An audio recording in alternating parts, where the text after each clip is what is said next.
we'll be starting in a couple minutes.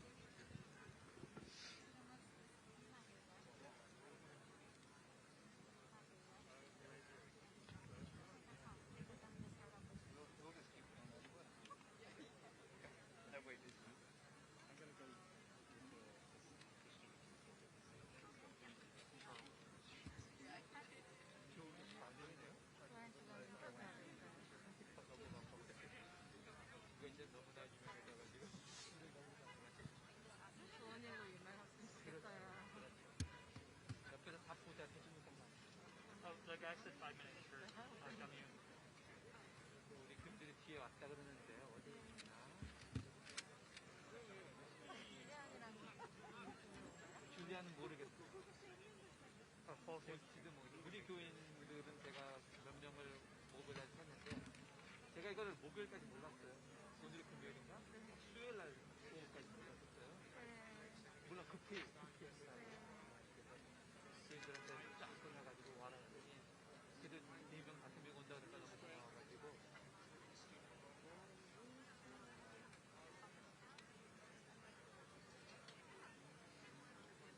근데 이건 이제 또 기도를 어떻게 해주는가 그래서 기도하면서 기도를 해주다가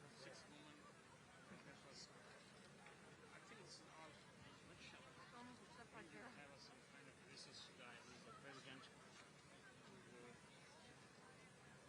이게 너무나 미리의 중심이기 때문에 우리가 진솔하게 듣고 그때를 느끼는 건데 근데 스마라가 모든 걸 진짜 휴먼 이게 어려워요. This shows that Akindalo Williams on the United States. Yeah, I'm double so I'm okay. I love this visual where you're taking pictures of me, taking pictures of you. Hi, Robbie. No. Good to see you. I just have a family engagement, so that's why I have to go. Great. So you'll be up in about 10 is okay. yeah, we're going to get started in about 3 minutes. It's so terrible what's happening. Did you see me? I gave a big talk about it on the Colbert show. Yeah. No, it's unfortunate we had But if we don't stand up, absolutely. That's what we need you here for. that's why I'm here. And Representative Mang Is she here, and Grace? your There's Tom. Hi, Tom. You know Dinapoli? He's brave. No coat. How are you? Frank? God almighty. You don't look like yourself. I know. We were on a Zoom for an hour today about aid for Puerto Rico. We got great aid for Puerto Rico.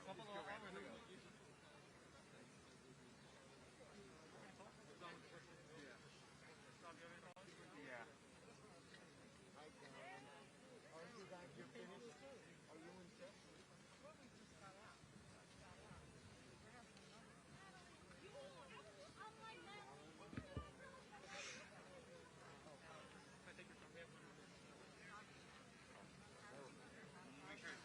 Hey, can you back up? We also need to be social distancing, so please give some space. You know, we're going to try our best, but also we need some space so people can see. Get off the stuff, please. Let's make some space. Get off the stuff, please. We got to share the space. Can we take a couple steps back?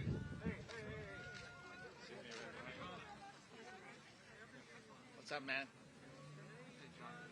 Oh, wait. How you doing?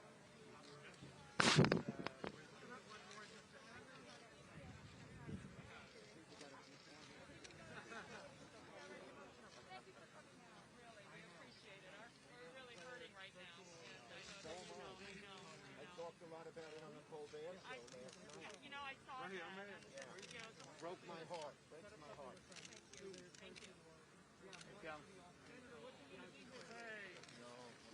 Where's Joanne? Joanne's still still talking to top 5. I mean, I can't start until she's ready. Yeah, I think I can't give her. it should be done by now. Okay, you know, we're just gonna. Okay, this is getting out of hand. Hello, Senator. Okay. All right, we're gonna get started. So please. What's your thing called that you used to wear with the little collar? That's It had a name. it's called my Chinese New Year jacket. No, it had a Chinese name you once told me. Well, I call it my Chinese New Year jacket. Okay. What? I mean, Ooh, it's cold. okay. I like it toasty. My wife and I have had this fight for 40 years. Really? She wants the windows open. Just on the eyes, you know. You got the hat on. Hey, Young. Hey, Young. How's it going? Where's I'm sorry, just a couple more minutes. I know we're all trying to stay warm out here. Joanne? Okay. What's happening? How you doing? I'm sorry we have to meet under these circumstances. No, it's again. okay. It's all right. Thank you so much for showing up. No problem.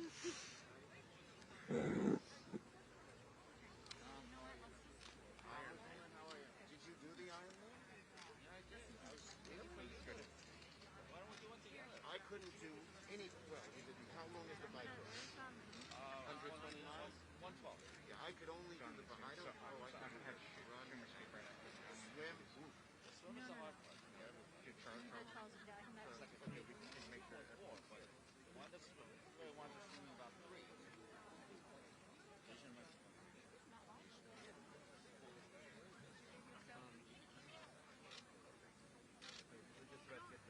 Okay, thank you, Robbie. Hey, Brad. My classmate. Nice to meet you.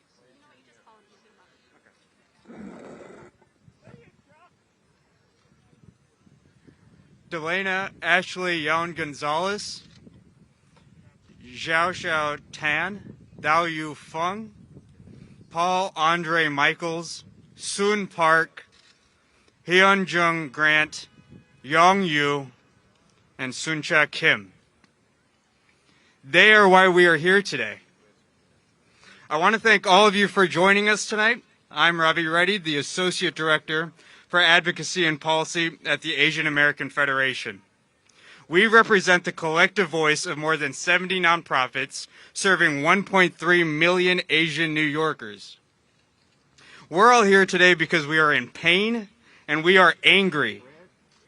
Members of our community were murdered in cold blood on Tuesday. They were Asian, they were women, they were elders, and they were matriarchs. They were immigrants working towards a better life.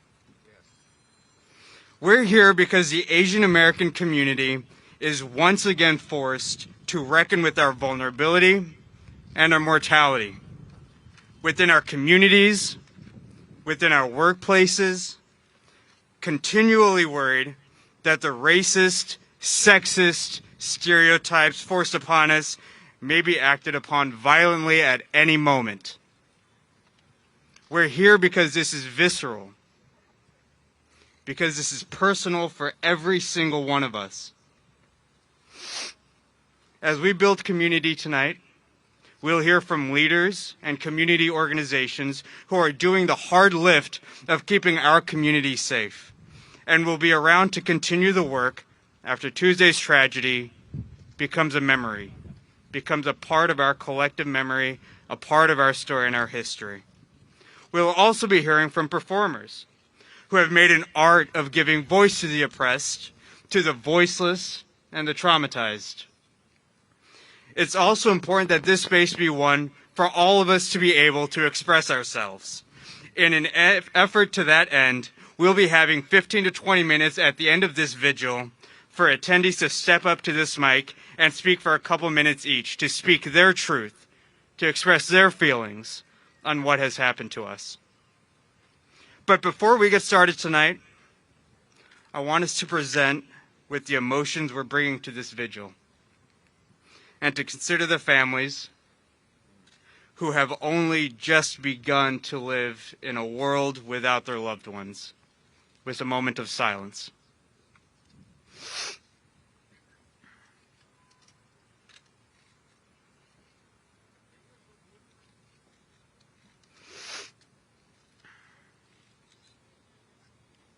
With that, I'd like to introduce our executive director, if she is here. If not, we are not quite yet, but we are thankful to have with us the pastor of the Morningside United Methodist Church, Pastor Charles Rue, a Korean American immigrant and a real-life member of our family, to open this peace vigil with some words of spirituality. Pastor.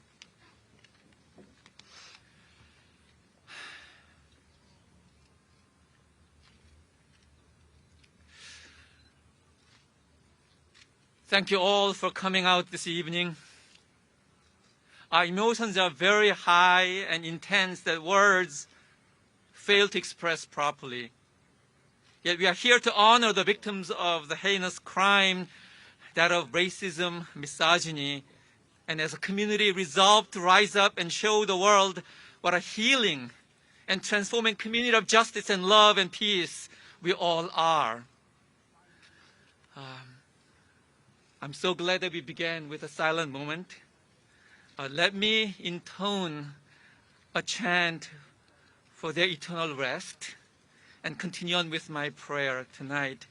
Though I am a Christian pastor, speak Christian language, I'm sure all of you who are of different spiritual and wisdom tradition can translate into your own language as well. If you would, if it's not too inconvenient, if you could, in your mind or physically hold your hands together, even bow a little bit. Very Asian gesture of peace, nonviolence, and goodwill. Into your hands, O merciful Savior, we commend these your 8 servants, the 7 of them women of Asian descent, who perished in Atlanta. Acknowledge, we humbly beseech you, sheep of your own fold, lambs of your own flock, sinners of your own redeeming. Receive them into the arms of your mercy, into the blessed rest of everlasting peace, and into the glorious of company of the saints of light. Amen. Amen. Amen. Amen.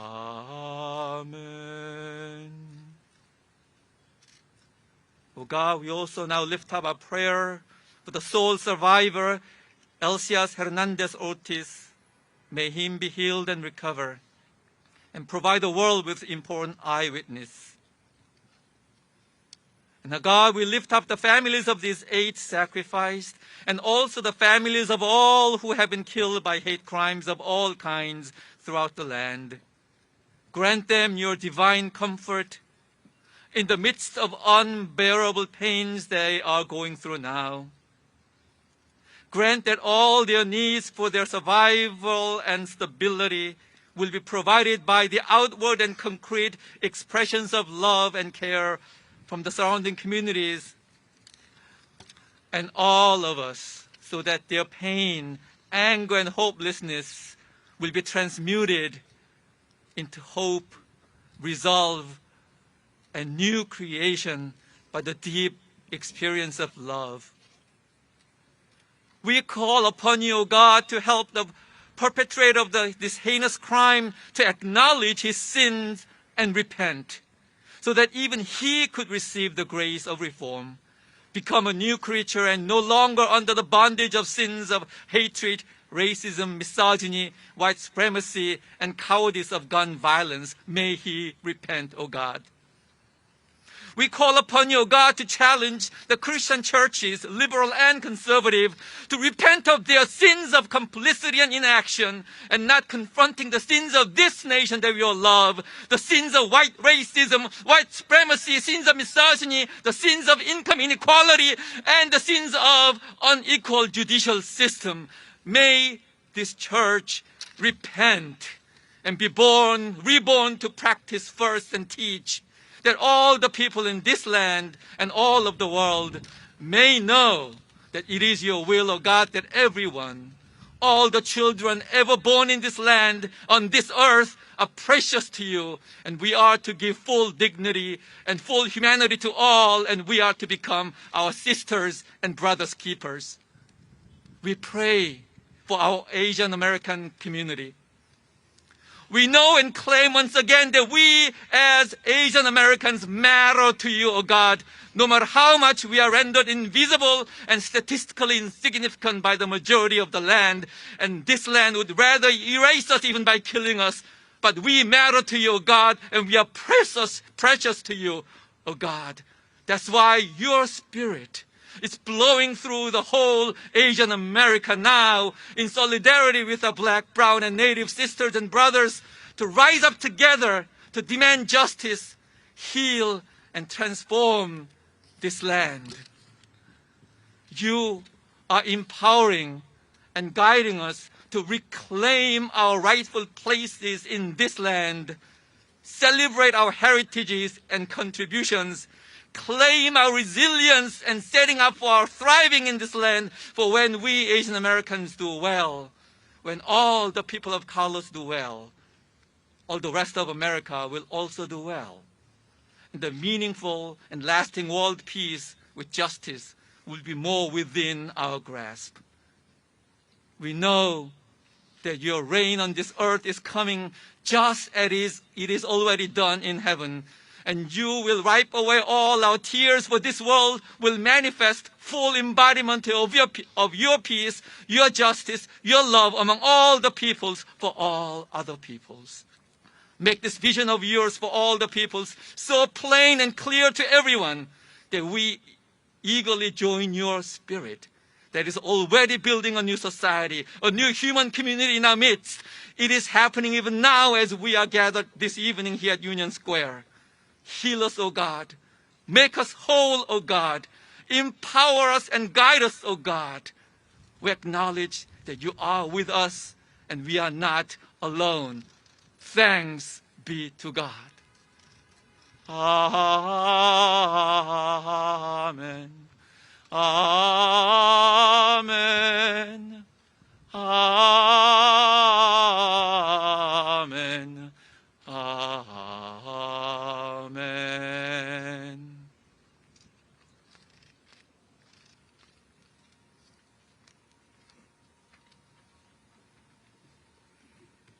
Thank you so much for those poignant words, Pastor. Anti-Asian xenophobia and the violence at its roots is a neighborhood, city, state, and federal issue. It's an issue of relationships between us as citizens, and it's a policy issue. It'll require work amongst ourselves, but it'll also require holding elected leaders and office holders at every level, in every position of power, accountable to our needs and the needs of the most vulnerable in our community, especially right now, when we are collectively grieving for those of our own. This work is as much about holding ourselves accountable as it is holding those in power accountable. To that end, I'd like to invite our senior senator, Charles Schumer. Thank you, Ravi. First, our hearts ache. They ache for the families of those who were lost to the brutal slaying in Atlanta. Our hearts ache to the so many, unfortunately so many Asian Americans who have been assaulted and brutalized over the last year. Our hearts ache for the millions of Asian Americans who walk down the street looking over their shoulders, wondering if someone might be doing harm to them as they walk down the streets and go into their homes. This Asian American community is the best of America. The best of America. People who work hard, love their families, create businesses, join churches, and make our country and our city so wonderful. And we say to the bigots, you will not prevail. Unfortunately, over the last 4 years, we have had a president who too many people, when they listened to him, thought bigotry was okay, even violence was okay. But now he is no longer president. And we, the people of America, of every different background and philosophy and race and creed and gender and orientation, come together and say, we will not let bigotry prevail against Asian Americans or any American. We know that violence and bigotry against one is violence and bigotry against all. We stand firm. We stand firm. We speak to the better angels of America.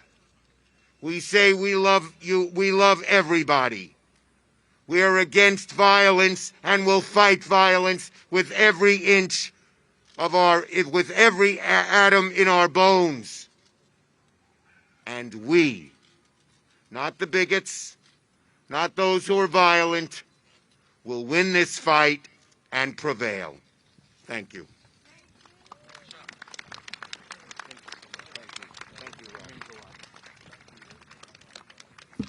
Thank you so much, Senator, for making the time to be here with us. The energy of sadness and anger, but also of resolve and determination, it's palpable here. It's palpable here. In so many ways, the spiritual words we heard from Pastor Rue, the words we heard from the Senator, really spoke to us. They naturally lead us to poetry. Our next speaker is an artist, a 2020 New York Foundation for the Arts Fellow, just one of many fellowships that she has received. She has shown what it means to speak truth to power, to speak from a place of experience and intersectional identity, to speak honestly and vulnerably.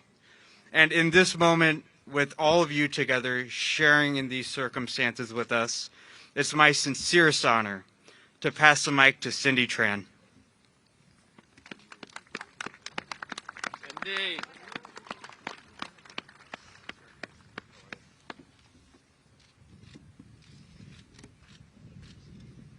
The only thing I'll say about this poem is that I wrote it about 5 years ago, about the previous 10 years of my life. So this is sort of about the past 15 years, but probably more. True American sentences. 1. He looks at my name tag and asks, "What's your real name?" I tell him that Cindy is what's printed on my birth certificate. "What's your middle name?" "My." I knew it was in there somewhere. 2. On Franklin Avenue, he bumps into me and says, "Watch where you're going." 3. I stand at a bus stop and an old man turns to me. "I fought in Nam. You're here because of me." 4. On Grand, he bumps into me and shoves me to the side. 5. In an IKEA parking lot, I yield. He signals me to roll down the window of my U-Haul truck, laughs, "Not too bad for an Asian woman," and speeds away. 6. On University Avenue, he bumps into me and says, "You're in my way." 7. In his office, I hear my therapist call me beautiful and call himself colorblind. He says my anger at him is really anger at my parents. He calls this transference. 8. On Broadway, he bumps into me and says, "Didn't see you." 9. My friend has brain cancer and enrolls in a clinical trial. He asks if I would sleep with him before he dies. When I say no, he asks if I have any Asian friends who could help him. 10. On Central Avenue, he bumps into me and says, "Bitch." 11. A friend lends money to help me move to college. Halfway through paying him back, he says he can't help but feel like I owe him something else. 12. My mentor encourages me to embrace my youth and pursue writing. After I turned 21, he asked if he could take nude photos of me. 13. I stand in the aisle at the end of a Delta flight. There's no room in front of me. There's no room behind me. A man gets up and discovers room above my shoulder for his elbow, room in front of my rib cage for his carry-on, and room above my toes for his Oxford. I say, "Ouch." He says, "Well, excuse me." 14. No is a miracle word that cured him of his brain cancer and kept saving my life. 15. Last week, I heard a woman say, "I will only ever be someone's first Asian girlfriend," and I felt power. 16. Every time a white man went out of my life got better. 17. That's right.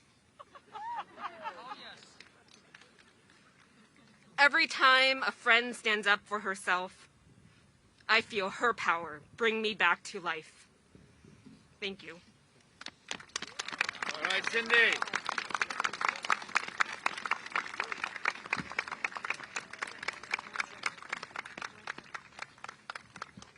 Thank you so much, Cindy. Those words really, really hit home in a number of ways. Let's give her another round of applause, shall we?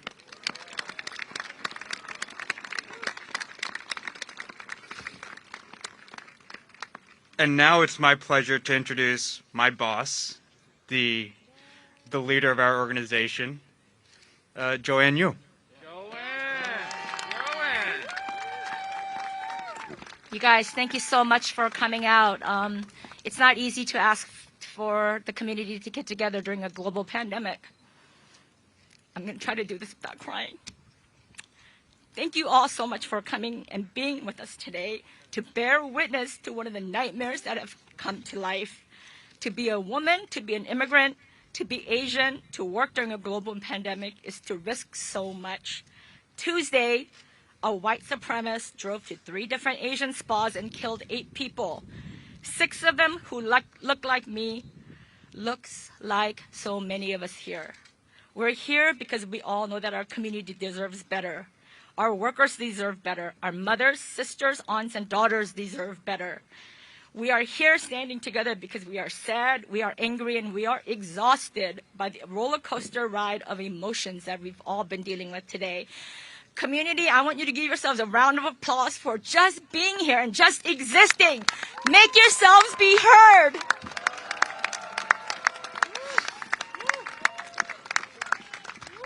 Six of our sisters were murdered on Tuesday. Whether their murders are classified as hate crimes or not, our community knows hate, senses the hate, and worries because of the hate. These women, like all of us, embrace multiple identities as immigrants, as workers, as mothers and daughters, as aunts and sisters, as Americans. As a Korean American immigrant myself, this hits close to home. 6 of our sisters were murdered on Tuesday.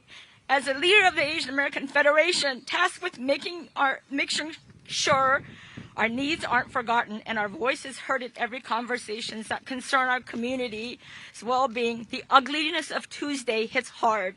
6 of our sisters were murdered Tuesday.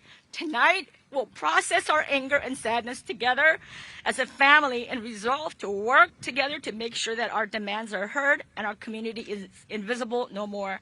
I want to thank our friends who selflessly gave their time to join us. When we asked, everyone said, of course, we'll be there to stand together with you. That is how we build community. 6 of our sisters were murdered on Tuesday. Let's never forget their names. Their senseless deaths that took 8 dead people for our country to open their eyes to our pain. Thank you all so much. You guys, give yourselves a round of applause. Really big, big, big. Make your voices be heard so that nobody ever forgets that we deserve better. No more hate! No more hate! No more hate! No more hate! No more hate! No more hate! No more hate! Thank you, guys.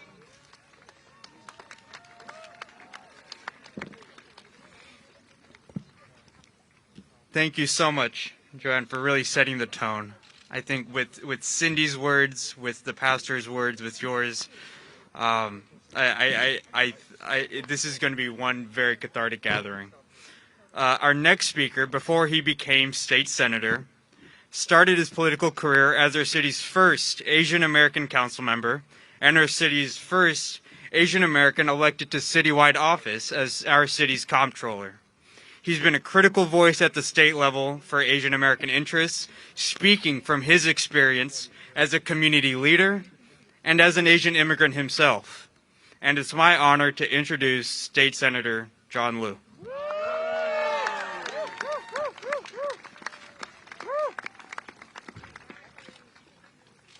Thank you all so much for being here. I've been called a lot of things in my life. I've been called Asian a lot. It's true, I'm Asian. Been Asian my whole life. And a lot of people laugh when I say that. But I'm serious. And this past year, you know, when I grew up here in New York City from when I was a young child, I got a lot of this nonsense. But now I'm in my 50s. I thought that most of this was in my past. But this past year has been surreal, really. The number of reports and incidents we have heard. People being avoided on the streets, in the stores, homes being vandalized, businesses and restaurants being boycotted, people getting disinfectant sprayed on them, told to go back to China. Are you going to give me COVID? Maybe you should sit a little further away. People being shoved violently from behind, getting sent to the hospital. People having their faces slashed on the subways. And now we see this killing spree. It wasn't in our city, but it could very well have been right here in New York because we have been witness to so many incidents this past year. And, you know, we're here to gather to mourn the loss of these sisters in Atlanta. It is almost, and I really hope this is the culmination of the hate and bigotry that Asian Americans have faced. I pray that there will not have to be another vigil in this seemingly never-ending spate of hate against Asian Americans. But we know these things will continue to happen until we speak out more and more. That's why we're gathered right here in Union Square in the middle of New York City. We're here to say our hearts and prayers are with those victims and their families. And we are also here to say that we want justice. We want justice not for revenge purposes. We want justice so that this doesn't keep happening over and over and over again. You know, that killer who took 8 lives, and by the way, people say, oh, most of them were Asian American. That killer was only looking for Asian Americans to kill. But for me, it's even worse, the response from government, from that sheriff's office to not immediately say this was a hate crime, because it damn well was a hate crime. This killer drove miles and miles, got out of his car calmly, as showed in the videos, had his gun, and went into an Asian business looking to kill Asians. And then he did it again. Drove to another Asian business to kill more Asians, and then yet a third Asian business to kill Asian Americans. And there's a question as to whether this is a hate crime? That is absolutely outrageous. This is the kind of thing that continues the violence and attacks against Asian Americans all across this country.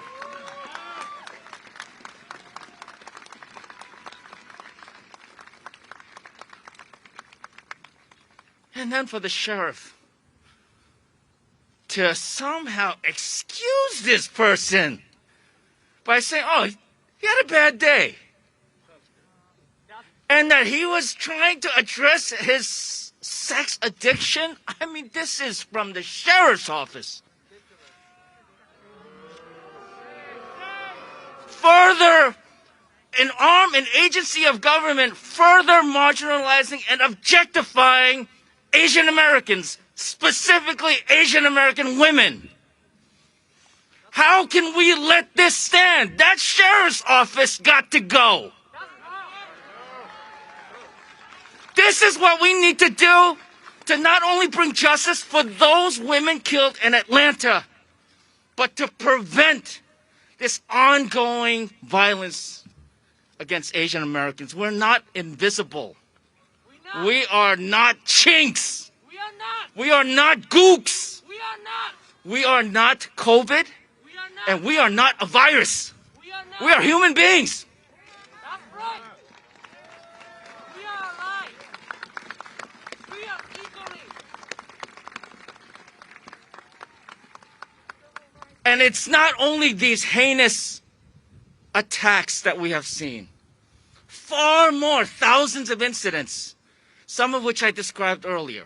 But right here in New York, just a couple of days ago, earlier this week, a 13-year-old boy trying to play in the park just a few blocks from my house at Bound Park had the same kinds of attacks against him.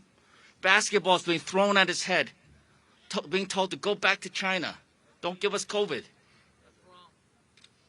And that hasn't been covered because it's been overshadowed by these killings. But I'm not going to let that get swept under the rug. And as much as we have, so many of us have been told to go back to China. I mean, if I had a nickel for every time that somebody said that to me in my lifetime, I'd be in a warm place. But this week,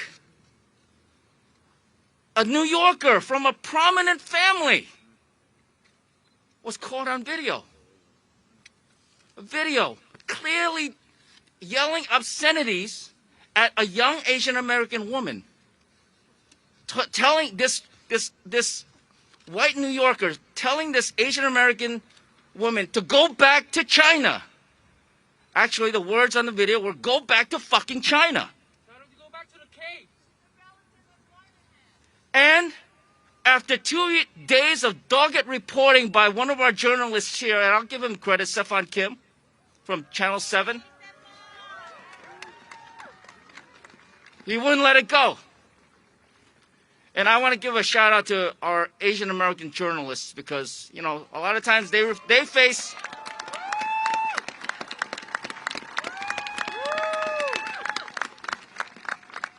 resistance in their own newsrooms. But the issue here is this woman got caught on video. At first she said it, and then she realized she was doing something wrong. She started trying to cover her face, trying to not let people know who she was. And then once again, the response is worse than the action. Her response that, first her tirade against this Asian American, and then the response that, oh, no, it was all a misunderstanding. I mean, look at me. I've done so much for Asian Americans. I fought against China for the goodness of Tibet. I mean, the response is absurd. But this is the kind of thing that we have to speak out against. And so I want to thank the Asian American Federation for bringing us all together. I want to thank all of our fellow New Yorkers and Americans for coming out. We are Asian American, we are proud, and we are loud.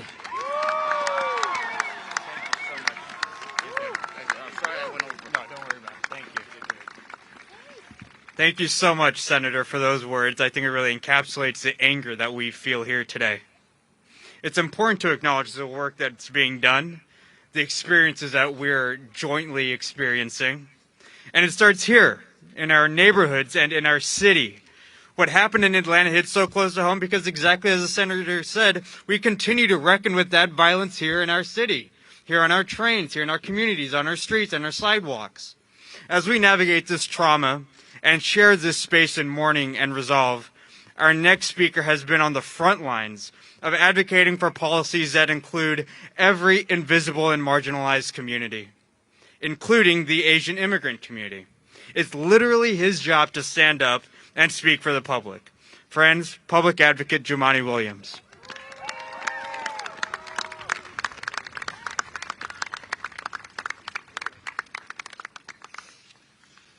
Peace and blessings, everyone. Just really quick, with everyone's permission, you can't hold hands, but can you touch somebody's elbow? Just touch elbows so everybody knows that they're not alone. Turn to somebody and say, you're not alone. You're not alone. Tell them I see you. We together. When I look out, it's beautiful. I see Americans and I see New Yorkers. And sadly, what happened a few days ago, I said before and I'll say again, is the inevitable conclusion to white supremacy and racism. That's right. Every single time. Yes. Not sometimes, every time. It is the inevitable conclusion when a president of the United States is allowed to say China virus and Kung flu and is encouraged. That's racist. It is the inevitable conclusion when an American president is allowed to talk about how he grabbed women however he wanted to and was elected anyway. It's the inevitable conclusion when we treat white supremacy and racism like a simple policy difference. It's the inevitable conclusion when all of these things happen and 7 million Americans vote and say, yes, please give me that some more. We have to be honest about the depths of white supremacy and hatred in this country. This is what happens, is the inevitable conclusion when that bigotry is matched only with a country's demonic obsession with guns.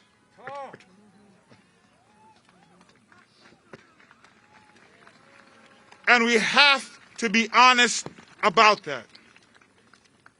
Until we're honest about that, this will continue to happen. We have to be honest that people think you're only American depending on what the shade of your skin is and what your face looks like. I'm proud here because I see all of you a part of the better America that keeps us with some light in the darkness, that understands no matter who you are, what you look like, who you love, who you worship, you are American. And no bigoted terrorist is going to take that away. There were 8 people who were killed. Killed, they're dead. They will not be back in human form. And their family's horror has just begun. What I hope is that the media focuses more on those victims than they do on that racist terrorist that killed them.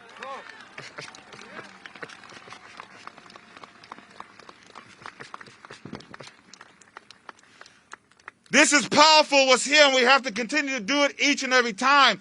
But I also want to see behind the tweets, behind the prayers and thoughts, some action. Let's get some money into these community groups so they can push back on this hate that's happening here. We got the words, let's get some action, and let's get some money. If this is unacceptable by your tweet, put some money behind it. Because the words haven't stopped it yet. And the hate is still there. And it is just as American as apple pie. So stop saying this is not American, this is not us, because sadly it is American and it is us.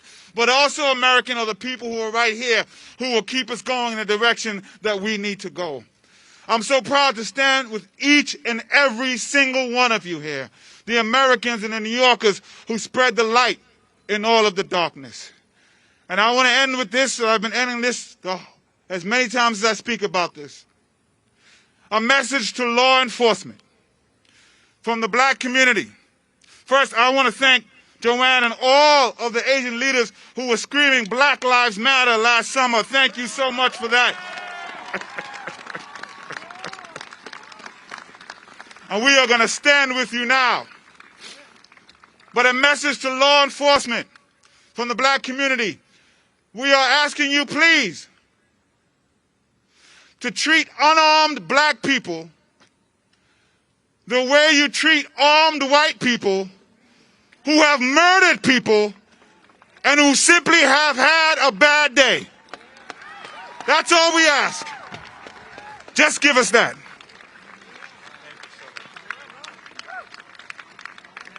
Thank you so much, Public Advocate Williams. Thank you. And could we get some space? I mean, this is about community, and we have a lot of community here who need to see and hear. Thank you. So now, with those words kind of resonating and literally echoing throughout Union Square, I think, we need to, again, reconcile with the fact that this is a community issue and a policy issue at the city level, at the federal level, and at the state level. Then our next speaker, I'm proud to announce, is the State Comptroller, Thomas Dinapoli. Thank you, Ravi. Thank you, Joanne. Thank you to the Asian American Federation for gathering us this evening. Thank you all for being here. You are witness. You are witness that peace is stronger than violence, that love is stronger than hate. We are coming together as a united community here in New York to say it is time to stop the violence, stop the hate, stop targeting our Asian brothers and sisters across this country. The violence has to end. The hate has to end. Enough is enough. Enough is enough. Enough is enough. I was moved by my state colleague, Senator John Rue's passionate comments. And I reflected that a week ago, before what happened in Atlanta happened, John traveled out to my home community in Nassau County.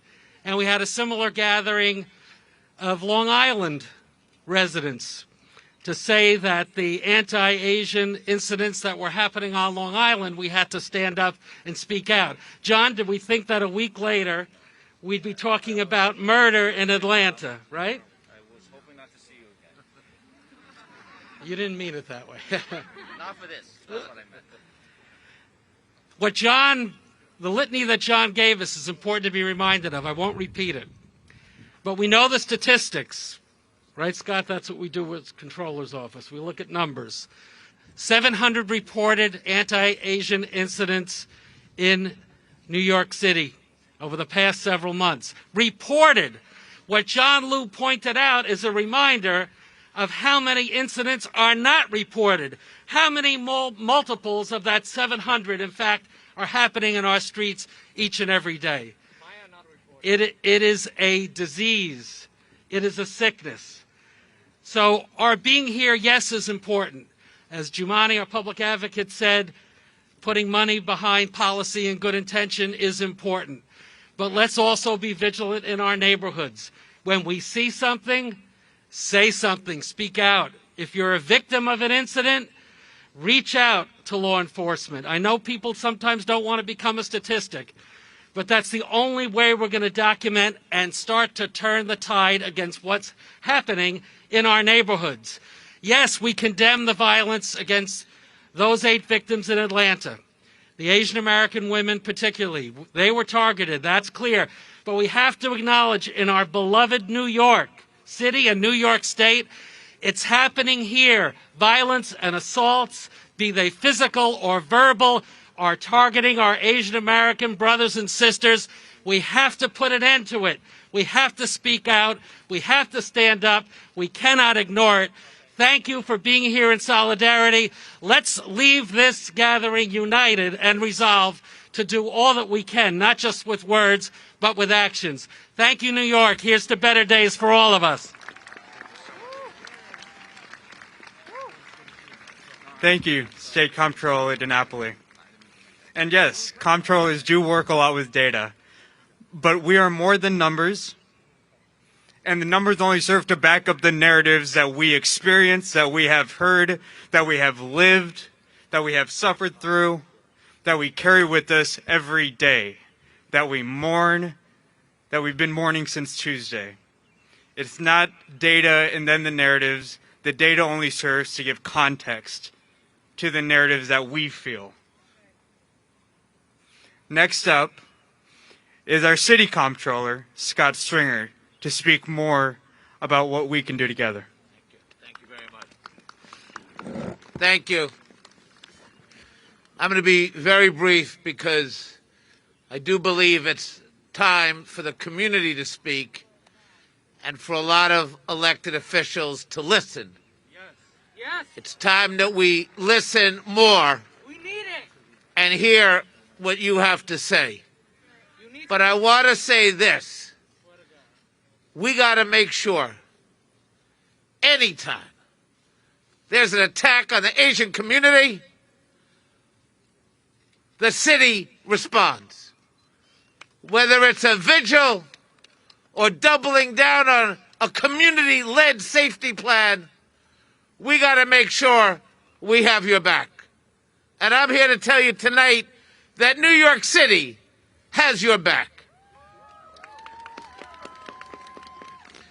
Because any time another community has been attacked and has felt this pain, you could look to your left, you could look to your right, you could look in front of you, but the Asian American leadership has always been there for everybody else. And it's time that we are here for you, whether this attack occurs in Georgia, whether we have fighting in New York, and what we've seen in Washington, we must come together as one people for everybody. Thank you for being here. Thank you very much, and thank you for giving me an opportunity.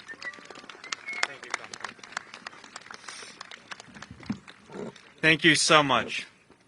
And I just want to say that if there's one thing we realized from the tragedy in Atlanta, it was that it was a demonstration of the forces arrayed against immigrant women today and every day. A reminder that to be a woman, to be an immigrant, is to risk everything. To be a sex worker, absolutely. To first fight to get here, and then fight to belong here. Exactly. I'd like to introduce a woman who's been a vocal proponent for women's rights for years, who's lived in demonstration of the idea that women deserve a seat at every table. She's been on the front lines of this fight, demonstrating through her work that an attack on one of us is an attack on all of us. From her work after 9/11 to her work with the Black Lives Matter movement. It's my honor to introduce our next speaker, who chose to spend her birthday evening with us, the Executive Director of Empower Change and the co-founder of Until Freedom, Linda Sarsour. Happy birthday, Linda.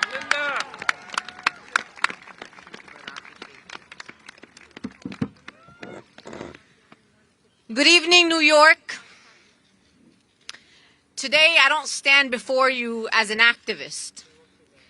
And I say to my dear Asian American sisters and brothers that I stand here before you as your neighbor. I went to school with you in Sunset Park. I played with you in the streets of New York City. And when the government decided that Arab Americans were white, I told them I wasn't white, I was Asian. I was West Asian. And I was welcomed into the arms of the Asian American community. Proud to be Asian.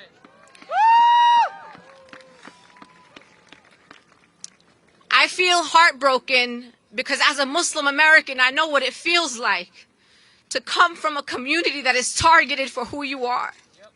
I've been to too many funerals and I've sat at too many bedsides of people harmed just for looking a different way, for being of a different faith. So I'm here today in solidarity with you. Our immigrant families, our parents came to these United States of America for a better life, so we can have a better life. And our parents deserve to come home to us safely at night. They deserve to live in a country where they feel safe and can live with full dignity. The Asian American community is not experiencing discrimination for the first time. And I'm here to inform those who believe that Donald Trump introduced racism and discrimination to Asian people that they need to learn their history. Asian communities have been discriminated against since they came to this country. Learn about the lynchings of Chinese. When they said they were going to ban the Muslims, I believed them because we excluded the Chinese, and legislators in this country in our history sat back idly, if not in fact participated in it. On this U.S. soil, we interned Japanese Americans. We stripped Japanese people from their homes and put them in concentration camps on this U.S. soil. So the otherization of Asian communities is part and parcel of these United States of America. So I am tired of the words. I don't need the thoughts and prayers, and neither do our Asian communities. Our communities would not thrive without our Asian neighbors, without the entrepreneurship of our Asian neighbors. Every time there's a closed storefront in our neighborhoods, our Asian sisters and brothers open it up and bring back to the economies of the neighborhoods that we live in.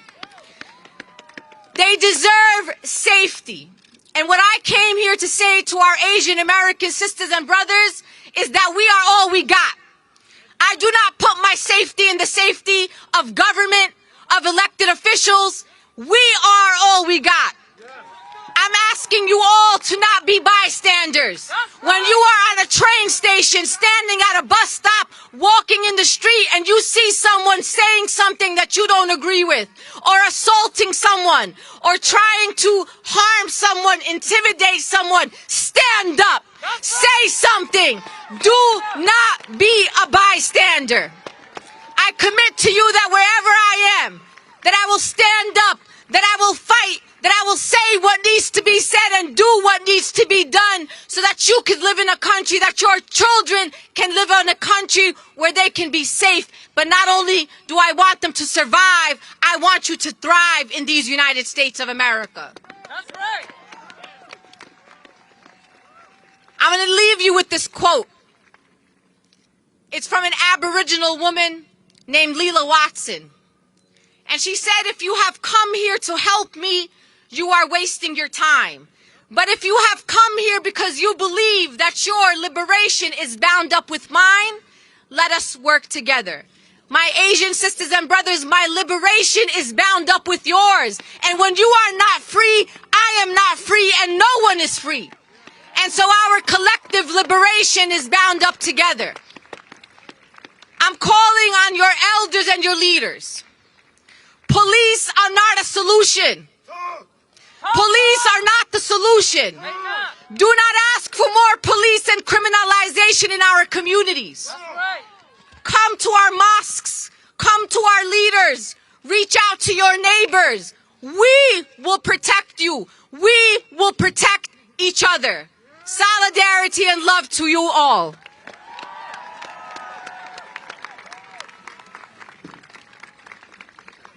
Thank you so much, Linda. What happened in Atlanta is also a reminder that none of us are truly free without feeling safe. But as Linda reminded us, that power's in our hands. I see all of these phones, and those are tools to take back power when our community needs it the most. That's right. All right? The violent manifestation of the outsider narrative is nothing new to our community. And it's an unfortunate experience that we share with all immigrant communities.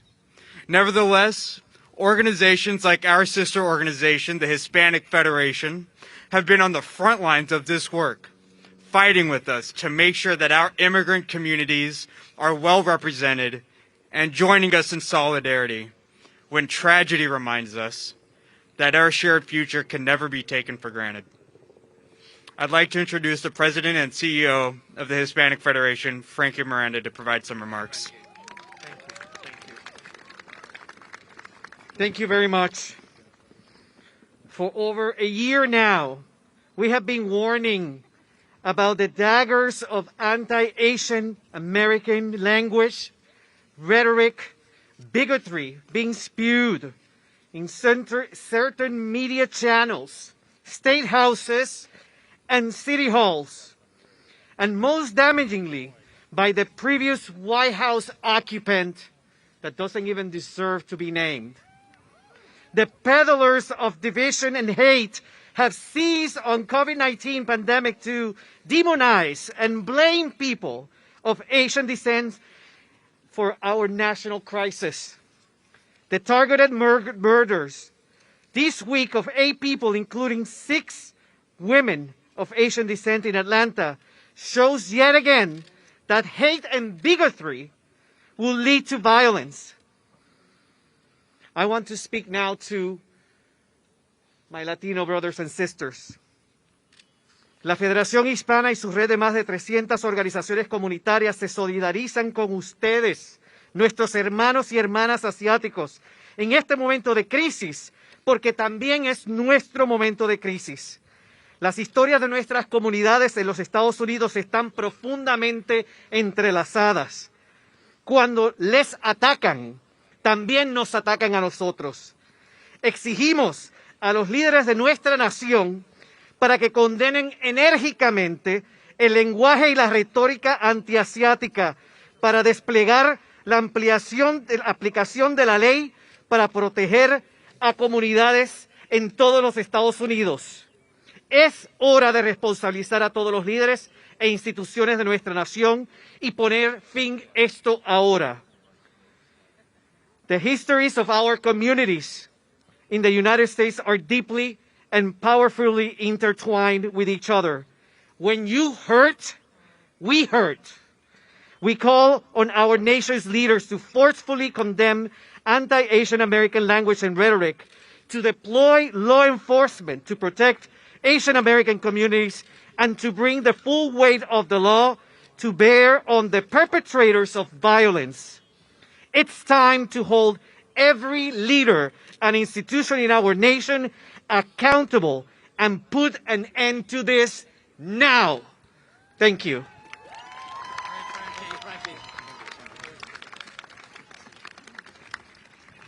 Thank you so much, Frankie. What you said is such a poignant reminder of how we can and must show up for ourselves and for each other. To that end, I just want to remind everyone to stick around if you can weather the chill, because at the end of this vigil, we'll be setting aside 15 to 20 minutes so that we can share this mic with attendees, so that we can share this mic and prioritize community voices so that you can speak your truth and how you feel and process together. I think right now is also a good time for some artistic expression.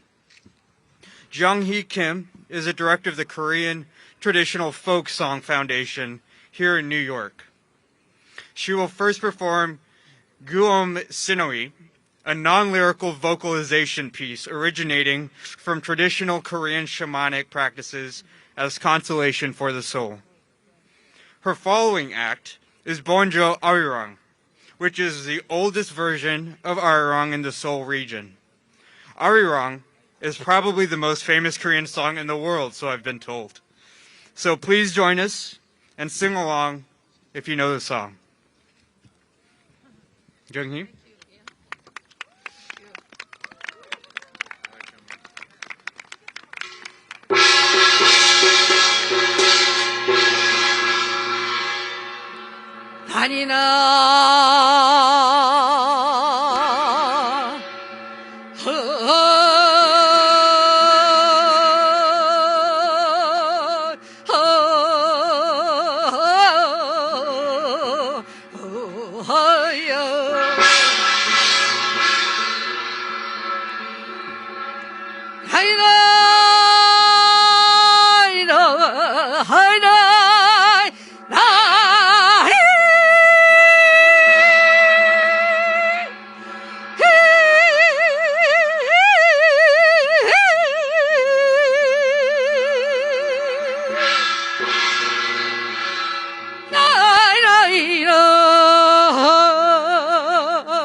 심리도 못 가서 발병난다.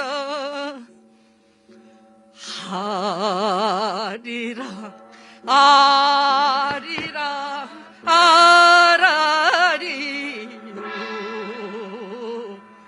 아리랑 고개를 넘어간다. 창찬 하늘엔 잔별도 많고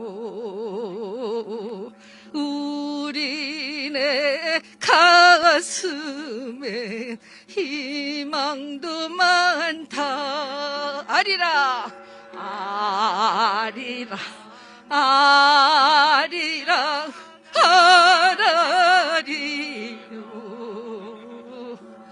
아리라 고개를 넘어간다. One more time 아리랑 어이 아리랑 아리랑 아라리요 아리랑 고개를 넘어간다.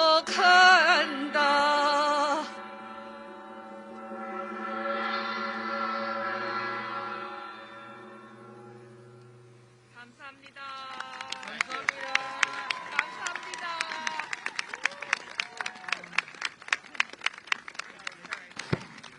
Thank you so much, Jung-hee. Can we give her another round of applause? Thank you so much.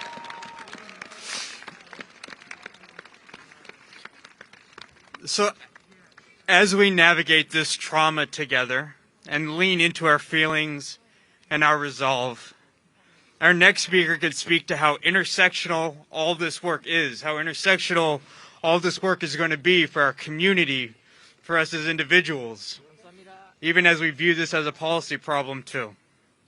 This work for all of us is a demonstration of vulnerability and putting that vulnerability into action. It's a project in processing community trauma and working towards healing. It's my pleasure to introduce the director of Changing Frequencies, a cultural organizing project based in Brooklyn, Kara Page.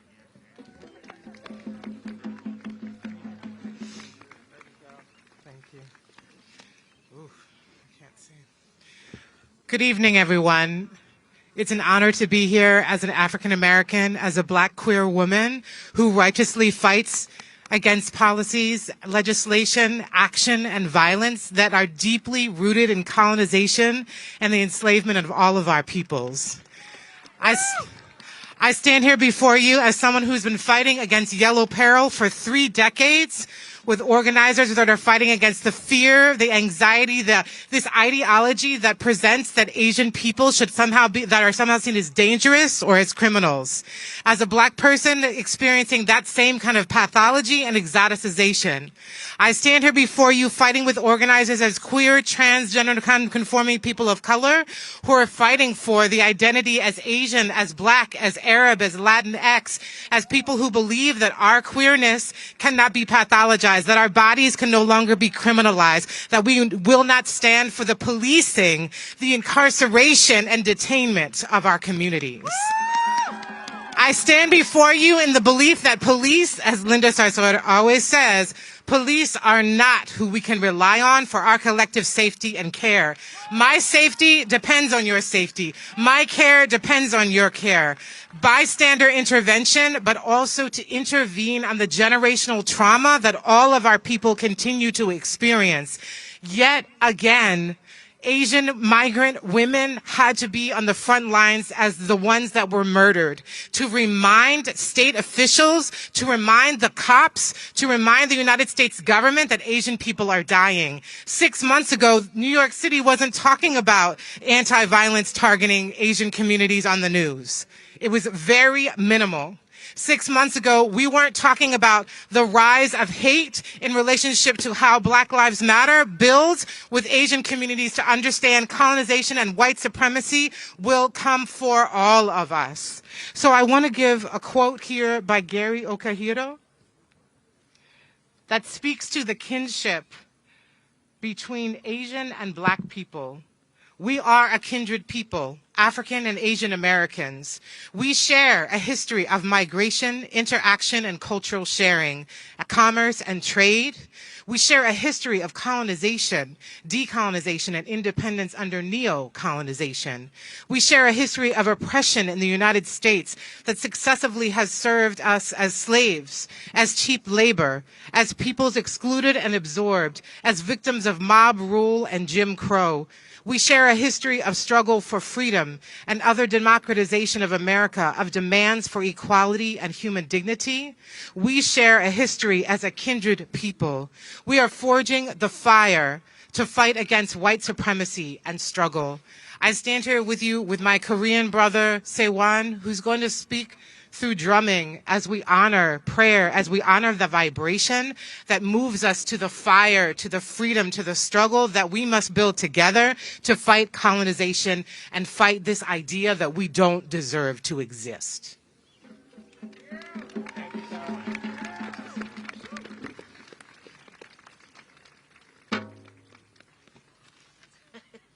Try not to hit anybody.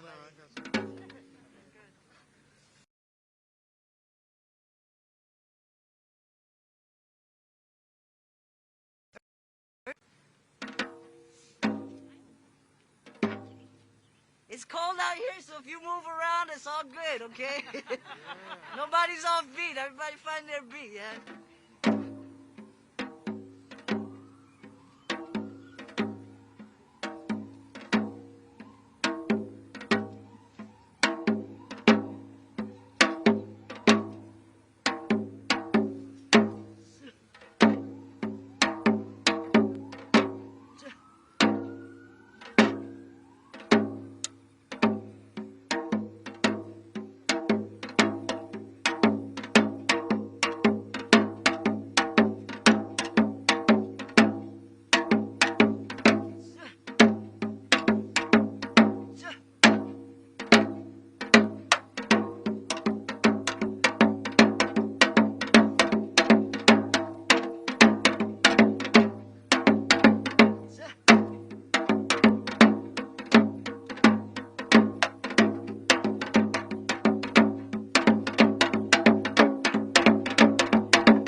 She's got a sign I just had to show off. Anyways, can we give them another round of applause, please?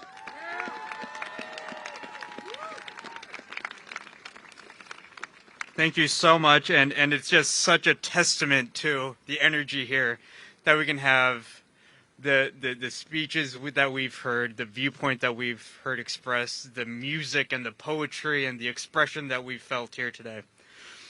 In that vein, it's my honor to call upon Minister Kirsten John Foy of the Arc of Justice, who has been one of the fiercest and loudest voices in the social justice arena. Minister Foy, you take the mic. No justice! No justice!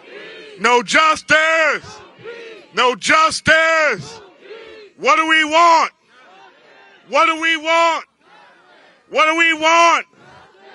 When do we want it? When do we want it? When do we want it? I've come tonight for two purposes. First, to honor those who have been robbed from us, to honor their shed blood and sacrifice, and to uphold their humanity.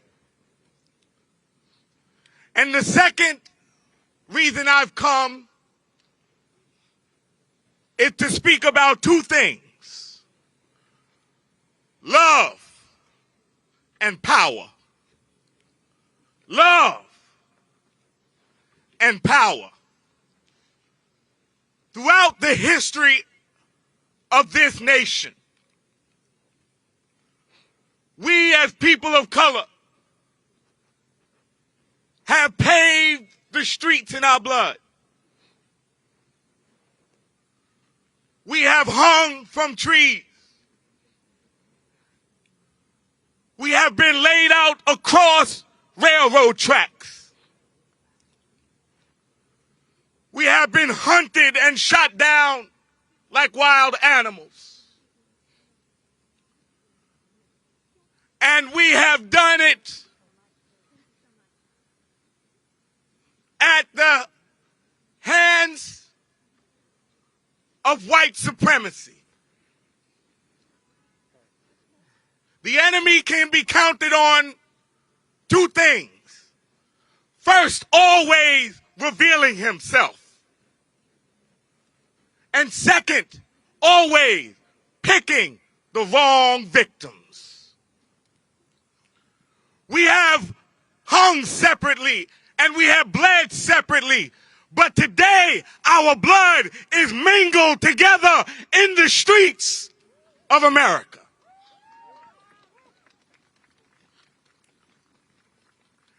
And now, white supremacy has awoken another giant.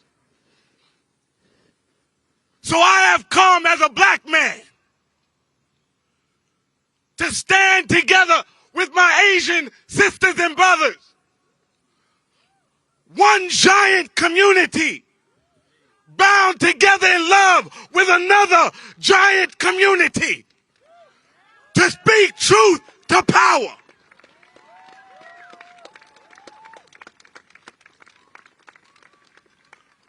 We've heard all of the rhetoric that is necessary.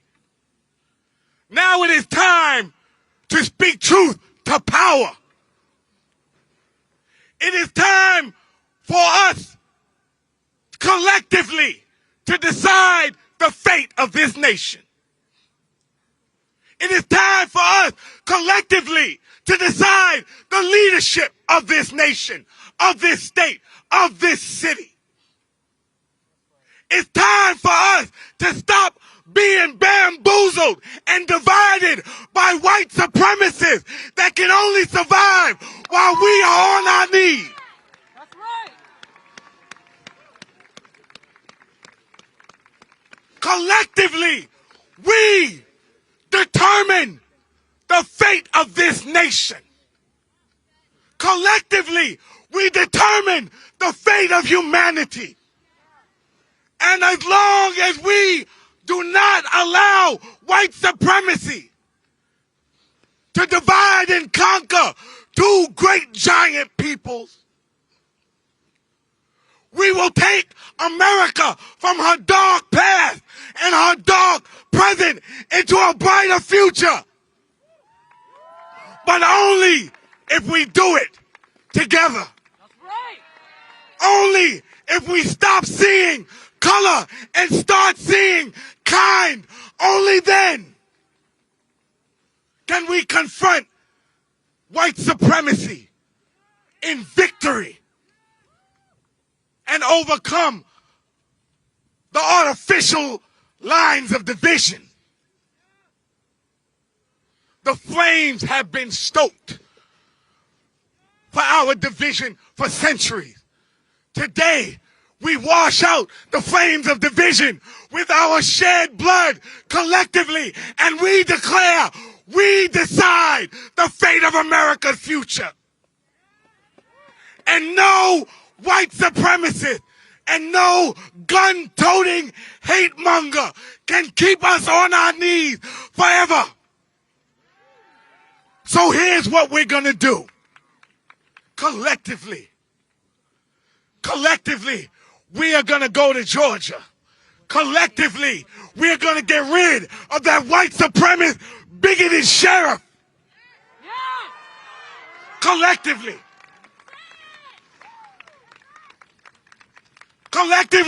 we are going to go to Washington and demand real gun reform in this nation. Collectively, together. As we marched and declared Black Lives Matter together, we will march and declare Asian Lives Matter together. And together, we will decide the future of New York City, its leadership, its direction. Together, we will rebuild America. We will rebuild New York. We will rebuild a bridge that has been torn down by hate. Together. As our blood mingles in the streets, together, as our history is bound together, so is our future and the future of our children. They are bound together. Let us not fail the future by allowing this moment to slip unchallenged and unconquered. Together, love is the key to power. Love of one another is the key to power in this nation. We declare today to white supremacists all across America and right here in New York City. The days and long nights of division have ended. And America's bright morning is right upon us. And we will carry it across the finish line. Together, no justice. No justice. No justice. What do we want? What do we want? What do we want? When do we want it? When do we want it? When do we want it?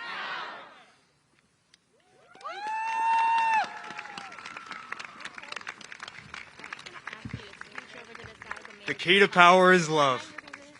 And that's something to meditate on. Thank you so much, Minister, for providing those words.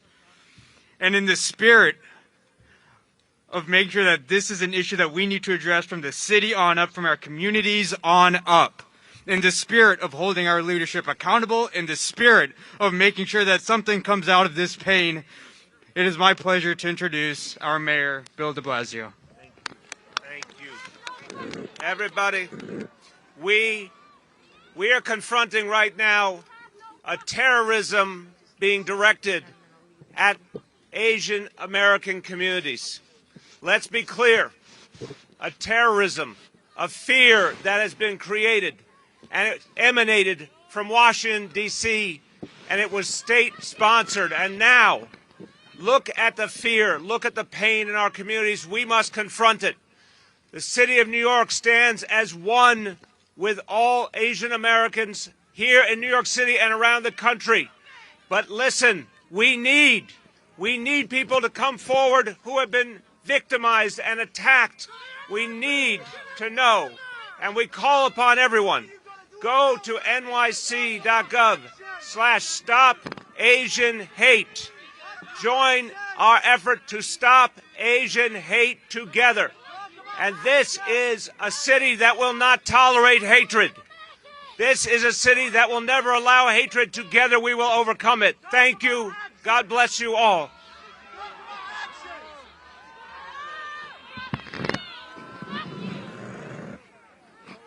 All right, y'all. There's a lot of energy here tonight. All right. But now here's the thing. Here's the thing, though. What leads to power? Love. What leads to power? Love. What leads to power? What leads to power? Love. We can't forget that. All right? Out of this pain has to come something. And to that point, the work that we do and the work that our partners do is intimately connected to the experiences of the people we serve. Our next speakers will reflect on the work being done and where the work goes from here within our communities and beyond.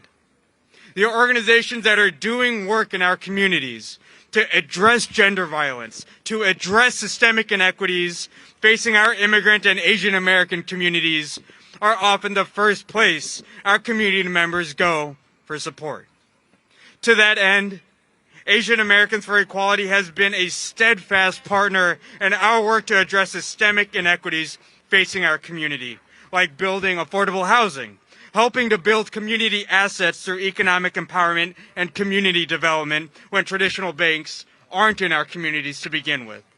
It's my pleasure to introduce Asian Americans for Equality Co-Executive Director Thomas Rue to provide some remarks.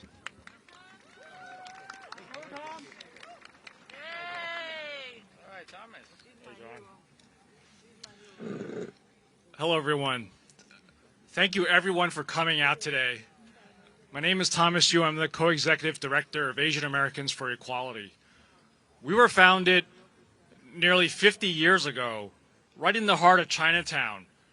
Our founders were young activists, many like you, who were inspired by the Black Civil Rights movement of the 60s and learned to organize and rally for equal opportunity and justice for all our communities. And if you come here today and understand why Asian lives matter, now you also understand why Black lives matter. They open the doors for all of us. And we are all here together when we step up for one another. Then when we are attacked, we are all attacked. I just want to say that 50 years ago, when our founders started the organization, and even to this day, we are still having the same issues. We don't have affordable housing in our communities. We don't have access to good jobs. Our small businesses are struggling. Our seniors need help. We need more mental health services. And it's not just this past year. Like I said, we've been talking about this for 50 years. Right now, we are seeing one of the biggest collapses of our local neighborhoods because of COVID. Our small businesses, our immigrant small business, our mom and pops, they can't open. Our people are put out of work. And we have a crisis of hidden homelessness and Asian poverty that never gets highlighted. We are treated as invisible when we are 1.2 million people in this city. If we were a city, if Asian Americans, Asian New Yorkers were a city, we'd be in the top 10 biggest cities in the United States. We are not invisible. So I hope the mayor is still listening wherever he is. Our community is in pain. We need the resources. We need the resources to rebuild together. And we will step up when other communities are also in need. Let us not forget that. And I just want to end by saying that, hey, I had a bad day too. All right? But you know what I'm going to do when I have a bad day? I'm going to reach out to my friends, my families, and my community and say, what can I go out and do for you? I'm going to go to other communities and say, how are you doing? What can I do for you? All right? I'm not going to go out and shoot people. And we're going to make our bad day into a better tomorrow for all of us. Thank you very much.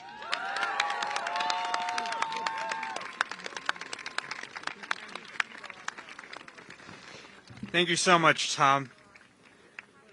And it speaks so much to the work that we need to do internally and a lot of the work that we need to fight for to address the systemic inequities that we're navigating against externally. But we need to bring up something that's been an underlying current this entire time. 4 of those whose lives were taken from them in Atlanta were Korean. As we learn more about the victims, learn more about their lives and what brought them here, we continue to recognize and connect so much of our community narrative in and to their experience. Korean American Family Services Center, one of our member organizations, has been a constant presence in the Korean community and a steadfast presence in city immigrant and direct service advocacy. As the pandemic raged and demand skyrocketed for their services in the community, to say nothing of a budget that hasn't been raised, KAFSC kept their doors open to support victims of domestic violence and to meet the needs of Korean immigrant women like those who lost their lives in Atlanta on Tuesday. It's my honor to pass the mic to someone who knows that the key to power is love, Jihye Fisher, KAFSC's Executive Director. Hello, everyone. My name is Jihye Fisher, the Executive Director at the Korean American Family Service Center, also known as KAFSC. I would like to thank Joanne Yu and Asian American Federation for providing this really important space for us to speak up and speak out.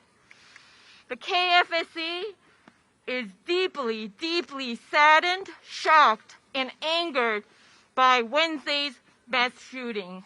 As an organization that serves Asian immigrant survivors who were and are victims of human trafficking, domestic violence, and sexual assault, this recent tragedy feels too close to home. The shooter targeted Asian-operated businesses and murdered 8 innocent women, 6 of whom were Asian descent and 4 of whom ethnic Koreans. The shooter did not have just a bad day. It was a carefully orchestrated violence against women. It was a senseless attack against Asian Americans. While COVID-19 has affected us all, Asians and Asian Americans have been disproportionately hurt by the ongoing public health and economic crisis. In addition, on the unwarranted attacks against members of our community and add another layer of trauma.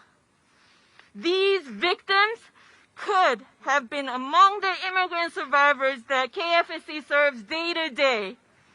These women who work long days in massage parlors, spas, and beauty salons just to make ends meet. These women, time and time again, are at a systematic disadvantage. These women are our mothers, our aunties, our sisters, our daughters, our loved ones. So stop spitting at us, stop cursing at us, stop stabbing us, stop killing us, stop Asian hate. Yes. Stop Asian hate. Stop Asian hate. Stop Asian hate. Stop Asian hate. Stop Asian hate. Stop Asian hate. And stop telling us go back to China. We belong here. We are Americans. We are part of America. Haters are foreigners. KFSC stands in solidarity with all of you to fight for racial justice and equality, not just today, but tomorrow, next week, next month, every day, until we see this racism and discrimination is ended. Thank you, everybody. Thank you. All right, Jihei. Thank you so much, Jihei, for speaking of the work you do and this work still left to be done. And just as KAFSC, the Brooklyn Chinese American Association is fighting the same fight. They've been at the forefront of our fight against anti-Asian xenophobia, giving voice to a community that has too often gone unacknowledged when its voice was more critical than ever, especially in moments like right now. It's my pleasure to introduce the Executive Director of the Brooklyn Chinese American Association, Paul Mock. Good evening, everyone. My name is Paul Mack, President and CEO of the Brooklyn Chinese American Association. Really happy to see so many of you that are here today. And thank you for the Asian American Federation for really coordinating the opportunity for all of us. I just want to say that there's a long history of anti-Asians in this country. And, you know, from Georgia, New York City, Brooklyn, any place else, we are really seeing harassments and racial discrimination that are really hurting our community and everyone. Of course, seeing ever since the pandemic, we see the bias cases have been increasing throughout the country, especially in New York City. But however, I'm sorry to tell you that the numbers, even though they are high, but however, many, many more are being underreported. So what we do is that we hear from our community every day. People are being harassed. People are, you know, being pushed and things in that nature. And unfortunately, it's really happening every day. And we are just not seeing the end of it yet.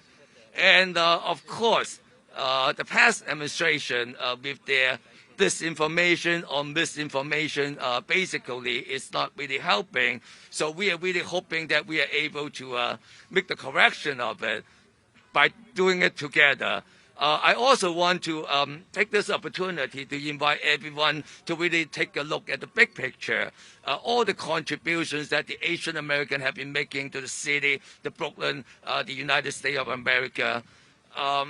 We are all in this together, so I really hope that by really working together, we will be able to really stick together and to really have our voice heard. I think this is a very, very crucial moment, and as sad as it is now, we are happy to see that so many of you are really coming out and really supporting the Asian community. So once again, thank you for coming out. Thank you for the opportunity for us to speak and to gather together. Once again, thank you.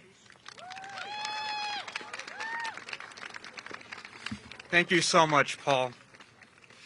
Our community-based organizations continue to lead by example. They're fighting day in and day out to deliver critical, culturally competent services to our immigrant communities while reflecting the women and men and children most in need of these services. And they're doing it on a shoestring budget, might I add. Demand has skyrocketed since the pandemic, and their budgets have not. Korean Community Services is the largest Korean-serving social service organization that supports all ages, especially seniors. It also has the only state-licensed Korean mental health clinic in the state. It's my honor to introduce Executive Vice President of KCS, Myung-Mi Kim, to offer a few remarks on the work being done in our community and how we move forward together. Thank you so much for bringing me to speak this big opportunity for me. We grieve over the continuous loss of Asian lives and express our deepest condolences to the family and the community who have lost loved ones. I grew up being educated not to cause problems quietly. Also, I teach my children do not make any harms others. However, as I saw this time hate Asian crime, we had enough. This is the first time I speak publicly. I never speak out. I never speak out because the Korean community, our culture, do not speak, do not make problem. I never ever speak loudly. I'm so sorry, but tonight you speak! Yes, I speak! We will not be silent anymore. We want to hear you. Speak We must stand together and fight this hate crime. Yes. Please speak out, Korean community. 이번에 죽은 사람들은 한인입니다. 여러분의 여동생이, 여러분의 누나가 죽었다면 집안에 앉아서 텔레비만 보고 계실 겁니까? 아닙니다.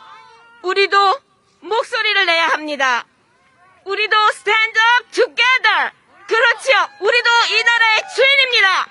우리 다 같이 일어서서 이번에 하는 모든 이 이벤트에 참여하고 앞으로 우리의 보이스를 더욱더 크게 내어서 우리가 이 나라의 주인이라는 것을, 우리 코리안 커뮤니티도 이 나라의 주인이라는 것을 보여줍시다, 여러분. 감사합니다. No more hate. No more hate. No more hate. No more hate. No more hate. No more hate. Thank you so much. No more hate.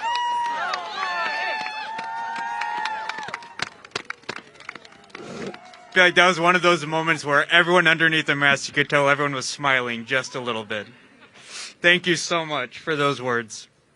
And you know, I hate to take the turn, but I mean, we have to acknowledge that immigrants lost their lives in Atlanta. New Americans who sought a better life. New Americans who are seeking out services just like KCS, just like BCA, just like KFSC provide. That their lives ended as they did is a tragic reminder that to be an immigrant in this country is an act of daily courage. To be an immigrant in this country is an act of daily courage. The New York Immigration Coalition has been the loudest and strongest advocate for the rights of Asians and all immigrants. They have been our community's allies and advocates through thick and thin. And in this time of mourning, as we look forward to the work still to be done, I'm thankful to have Murata Wauda, the co-executive director of the New York Immigration Coalition, here to share this space and offer some remarks. All right.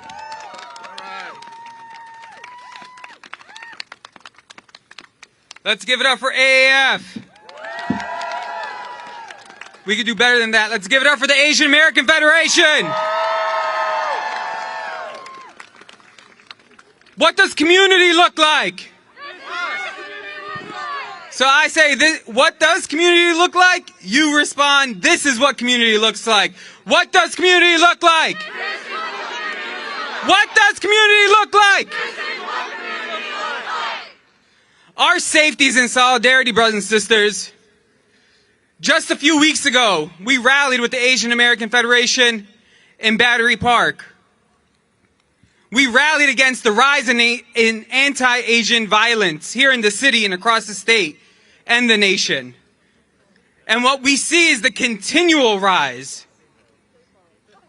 At the root of hate and violence and systemic racism is one thing, and it's white supremacy. We cannot talk about reforming systems that were never built for us or our communities. So when people advocate for more policing, it's policing our own people. We're going to over-police black and brown communities. We keep us safe. Our communities keep us safe. There is safety in our solidarity with each other. We've seen hate crimes and hate violence increase not just over the past year, not just over the past 5 years, but for decades. Where you allow division, you allow violence. And when we are united, nothing can stop us. I want to just say a couple of words to our elected officials who spoke before me. We need action. That's right. We need action. What action do we need? We need investments in our communities. We need to support the community organizations on the ground already working in our communities. We need to provide language-appropriate mental health services.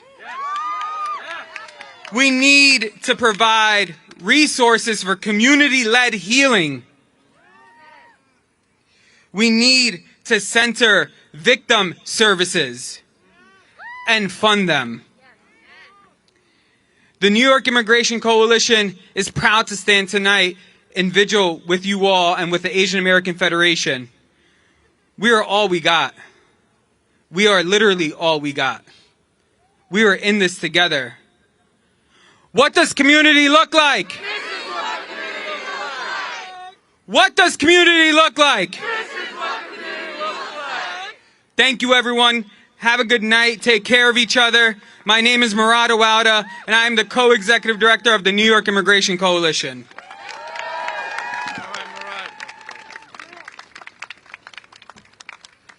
Thank you, Murad. I need a reminder. What does community look like? This is what community looks like. What does community look like? This is what community looks like. Thank you. Thank you so much, Murad.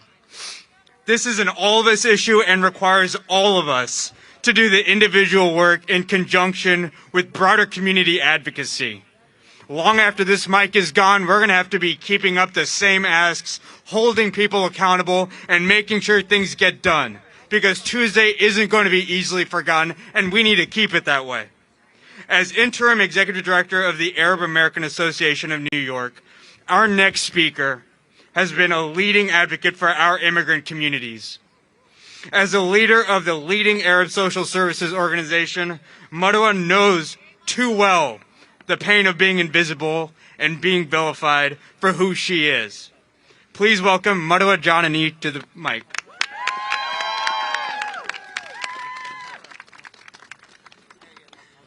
Assalamu alaikum and good evening.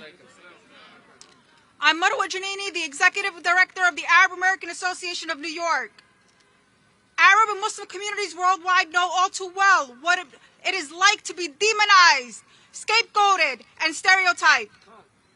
At AAA&Y, we seek to uplift all communities who have been attacked and marginalized by white supremacy, by systems of power that reject their humanity and their worth. Today, our hearts go out to our Asian American brothers and sisters all over the country, and especially in Georgia, for the violence that has been done to them and the losses they have endured. COVID-19 has exposed once and for all the systematic fault lines and failures that so many in our country have long tried to deny. It has been a year of reckonings, and while many of them have been public and painful, one of the most severe has been outside of the view of millions of Americans. This past year, while the eyes of the nation were focused on overcrowded hospitals and acts of police brutality quietly on street corners and in homes across the country, Asian Americans began feeling more and more unsafe in communities they had called home for years. It started with boycotts of Asian-owned businesses. It escalated into verbal and then physical harassment on the streets, with perpetrators emboldened by the hate rhetoric being spewed from the nation's highest office.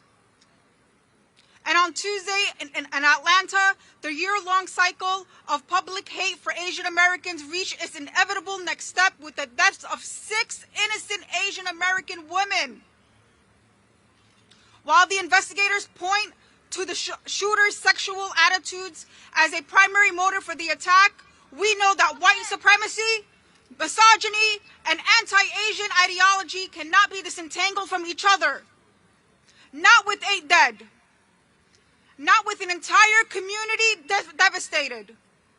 It is no coincidence that the vast majority of Asian American victims of hate crime are women. Ugly and untrue stereotypes lead many white supremacists to view Asian women as a group they can easily dominate and control, often with tragic consequences. The pandemic didn't cause this hate. Since the first Asian immigrants arrived in America, exclusion acts and internment camps have taught Asian Americans that many in this country feel that there is no place here for them. But as politicians and media figures started talking about Kung Flu and the Wuhan virus last year, those with hate in their hearts felt more empowered every day to violently express their attitude towards Asian Americans. Arab Americans know all too well what can happen when politicians and the media begin demonizing communities because of their ethnic backgrounds.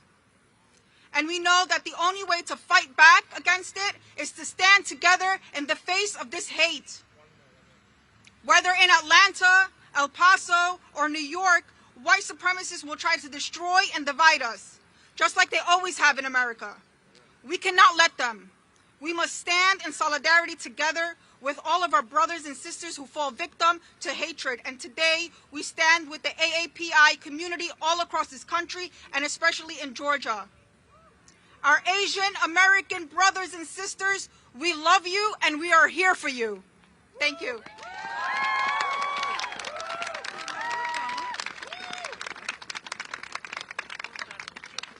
Thank you so much, Marwa. And again, this is just a reminder, as Marwa said, that the power is in our hands, the power is in all of these phones to take back our agency, to make sure that we have a say in what happens to our community. Next up, I'm excited to introduce Gabe and Trinidad, a first-generation queer Filipino-American theater maker and writer who explores queerness, immigration, and ritual in his work as a reminder of how to express what we're going through art. He's also a native New Yorker. Take it away, Gavin.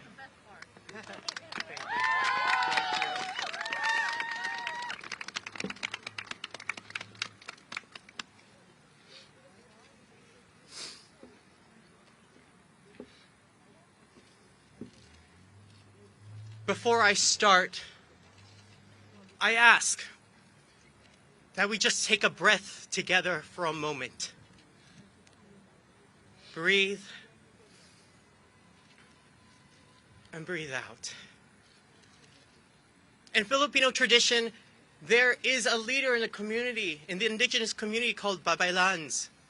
They were mostly women, some men, some of whom now, using our language that we use today, might have identified as queer or trans.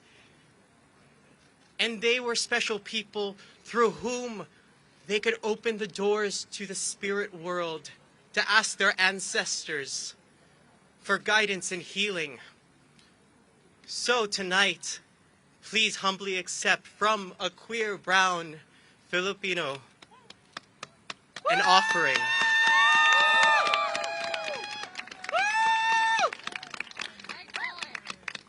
I do not know what my ancestors would have done. I do not know how to do this ritual like this. I just know that I cannot carry this burden alone. Habang may buhay, may pag-asa. While there is life, there is hope. But what is missing in translation? The implication of you. As long as you live, there is hope because you are alive to make change, to affirm those who need to be seen, and to share your gift with others. You are the answer. You are special. You are a keeper of your family stories, traumas, and celebrations.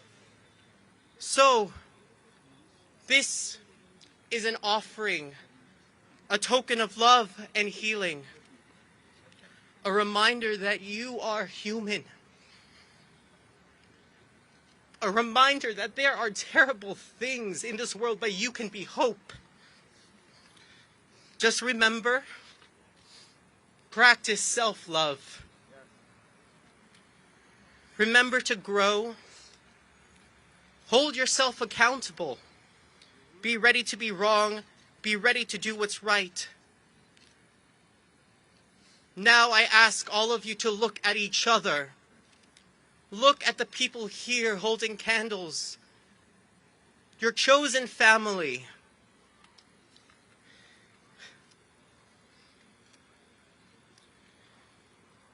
Habang mabuhay, may pag-asa.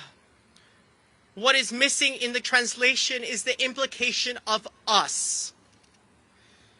As long as we live, there is hope because we are alive to make change, to affirm those who need to be seen, and to share our gifts with others. We are the answer. We are special. We are keepers of our family stories, traumas, and celebrations.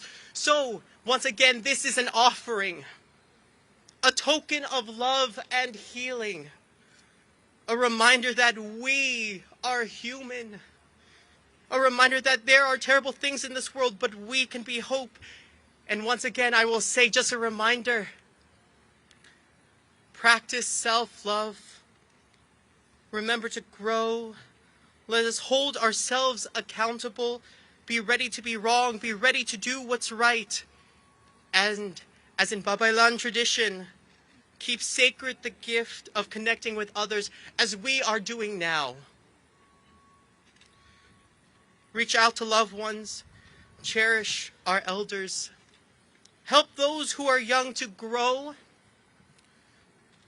to survive, and to flourish. And if you're going to learn any Filipino word for tonight, the word I will leave you is mabuhay. Mabuhay.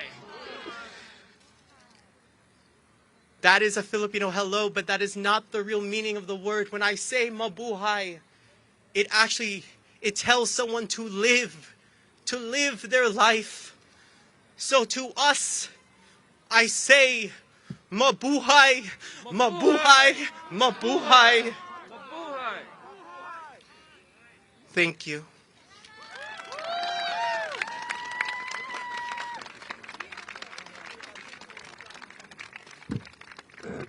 Can we just sit with that for a little bit and give him another round of applause, please? Thank you so much, Gavin.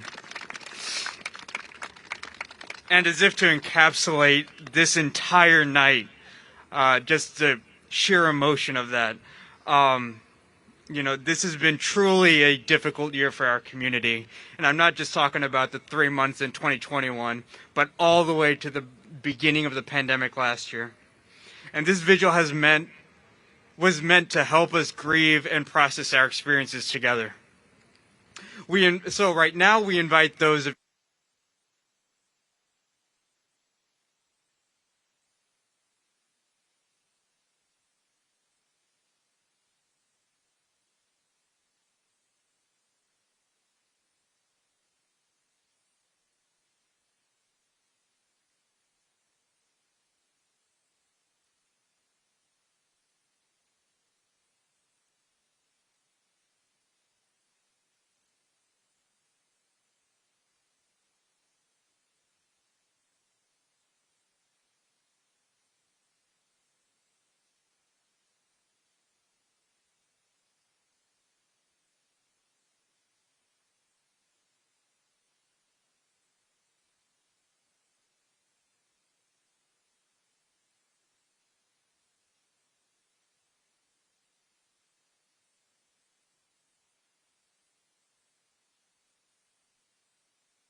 twice. When I call a police officer, it goes unreported. I try to make the news, and unfortunately, I am nobody in front of a lot of people's eyes. I am deeply hurt and cut by a lot of people in the community as well. And I'm so glad that my voice is heard right now.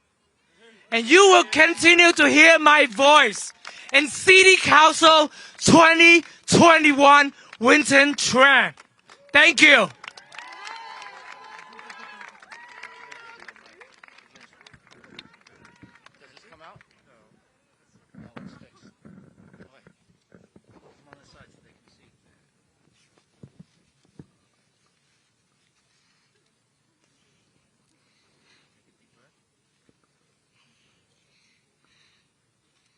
My name is Ariana, and I'm 8 years old. And please stop the hate. Stop the hate! Stop the hate! Stop the hate! Stop the hate! Because it's uncomfortable.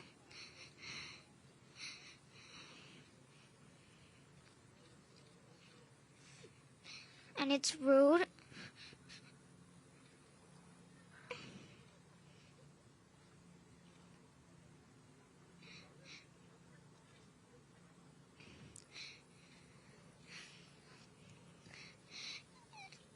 And I want everyone to try to be brave and stand up. Ariana! Thank you. Ariana!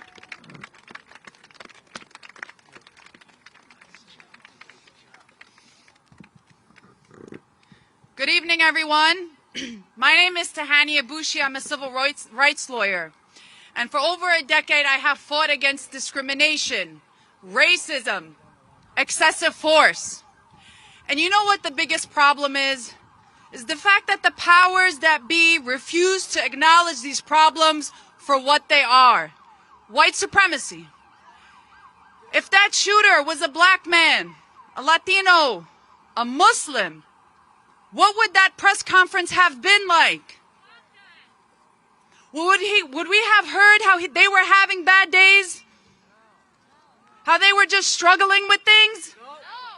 They would have been demonized, torn apart. Every bad thing that ever happened would have been plastered all over the screens. But none of that happened. But we knew what it was before we even finished reading that first headline.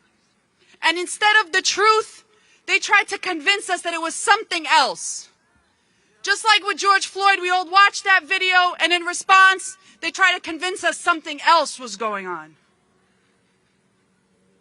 If we're going to expect them to do anything for us, especially the law enforcement, they must acknowledge these dangerous situations for what they are. The empowerment and maintenance of white supremacy in this country. And it's just gotta stop. Plain and simple.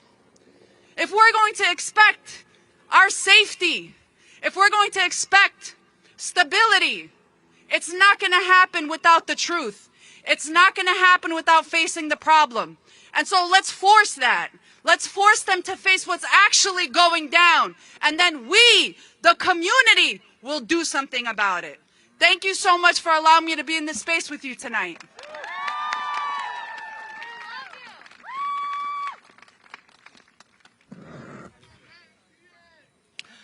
How's it going, guys? My name's Rob Chen. Chen's my last name. My Cantonese name is Chun Yer Ming, and my skin is golden, and I'm proud now spoken. I just have one quick little verse for you guys that I wrote, and I hope to share it with you guys. These days I cannot go to sleep without some heavy breathing. I see there's more policing. I walk outside and I see people holding signs and shouting from the speakers. I think I need to take some time to get over my demons. It's time to break these sneakers. It's time to break these sneakers. Bring out the wintertime is winter season. It's ice cold. They deporting my folks. Ain't no Geico ensuring my people won't be attacked by some asshole who never got his stimulus check. And so he's spinning in debt. No way he's paying his rent. The system's broken and it's breaking our backs. It's such a labyrinth. Dear God, I'm here just asking, cause I don't have the answers. Is this how it all ends, or will it be another chapter? I'm bleeding from the pen in my hand. And if you're listening, I hope that you are safe with your fam. How is your mom and dad? I know it's been a while, but you're still my friend. One day I hope to see you again. Life is more than what we see. I close my eyes, I'm on my knees.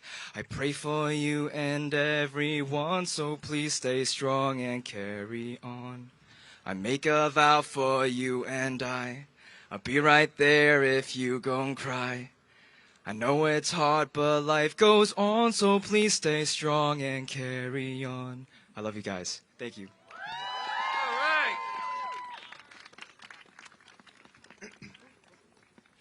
Hi everyone, my name is Christopher Liu, and first off I'd like to say thank you all for being out here today. So growing up, I faced a lot of adversity, and I was picked on a lot, and throughout middle school, during lunch, I actually sat by myself for the whole year, and only 2 people had approached me, asking me if I wanted to sit with them. And over the past few weeks, and even the last year during the pandemic, after seeing all of the hatred towards the people of color, hatred towards all the Asian Americans, I've started to lose faith in humanity. So I stand before you today vulnerable because I needed a purpose to live. I needed a purpose to believe that there's the light at the end of the tunnel, and to see all of you here from all different races, all different parts of the world united. This is my purpose. This gives me hope, and it gives me strength to be able to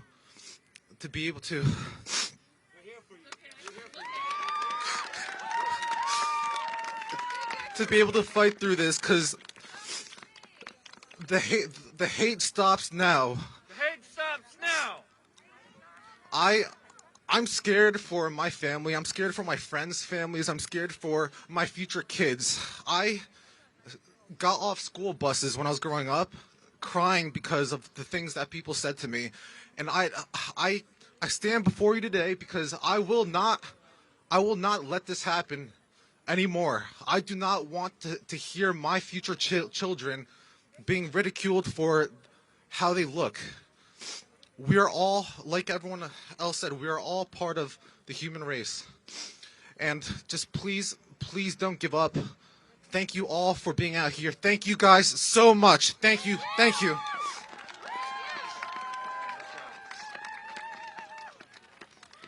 So we have time for one more speaker. I really want to thank everyone who had the courage to come up here and speak their truth. From our youngest participants today, and everyone who showed up. We have time for one more speaker, but I do want to make sure to mention that we have safety resources that we've created. Their e-resources are on our website. They've been translated into 5 languages, I believe. We also have booklets in the back. And last speaker before we have concluding remarks.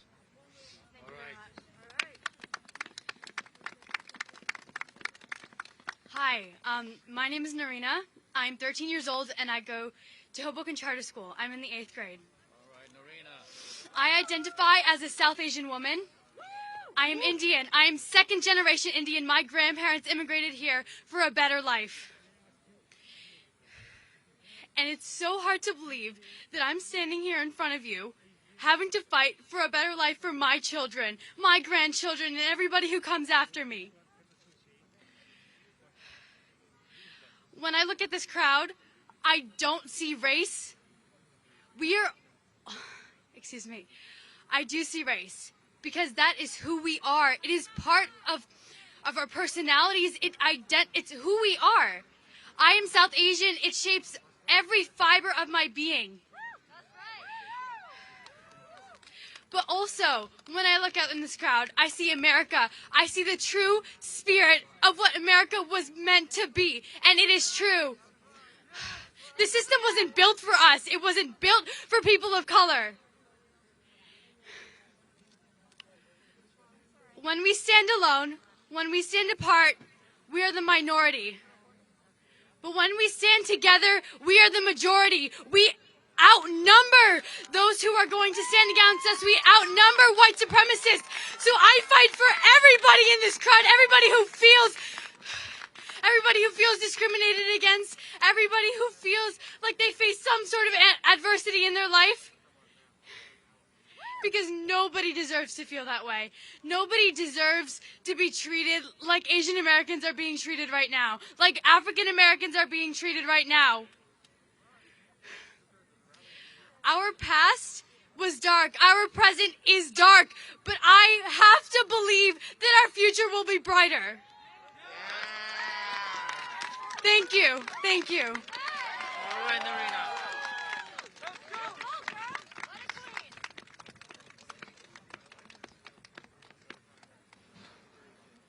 And so we have, okay, I promise one more speaker. Promise, just one more speaker. Hi, my name is Yaru. We have talked a lot tonight about being invisible and having a voice. And there's one very important way we can all have a voice, and that is to vote. All of us in the Asian American community get your friends and family to register to vote, and then come out to vote. And then once we've done that, we need to form alliances with other communities of color, the Black community, the Latinx, Muslims, all of the other communities that have been scapegoated, trampled upon, and rendered invisible, because only together, at the voting booth and together, can we overcome white supremacy. Thank you. Thank you. I just thought that was one thing that hadn't been said. Absolutely. Thank you so much to everyone who did speak, who came here to the middle of Union Square and shared their vulnerability with all of us. I want to thank you again for the members of the community who spoke today. And I also want to thank some of the elected officials who are here, State Senators Kavanaugh and Hoylman, the Manhattan Borough President, Gail Brewer, is here, various numbers of council seat candidates, and council members. Councilmember Antonio Reynoso comes to mind. So a lot of electeds came here because they know this is important. They know this is important. They know something needs to get done. And they were willing to hear our community organizations speak. They're willing to hear our community members speak. And I hope they're ready to be held accountable, because we're ready to get something done, because we can't have Tuesday happen again. We can't have it happen here. And we can't have all of these experiences that we've heard from all these community members continue to happen and then just dissipate to the media ether. Now, I don't want to take away from the energy that these community members brought here tonight, so I just want to hand it off to our chair, our board chair of the Asian American Federation, to give some concluding remarks to what really is what has been a remarkable night. Thank you.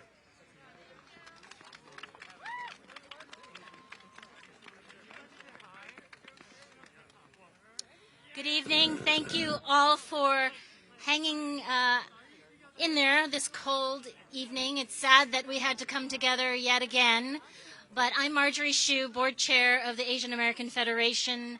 We hear you, the little voices, the tall voices, the soft voices, the big voices, and now that our voices are raised, we need to keep raising them again and again. Asian Americans need to drop the cloak of invisibility, and then together across all of our communities, let us work toward a better, brighter future where we have trust and respect, safety, protection, love, and I hope you all get home safely tonight. Keep well, keep those you love and your community safe and in your arms, and have a good night. Thank you so much.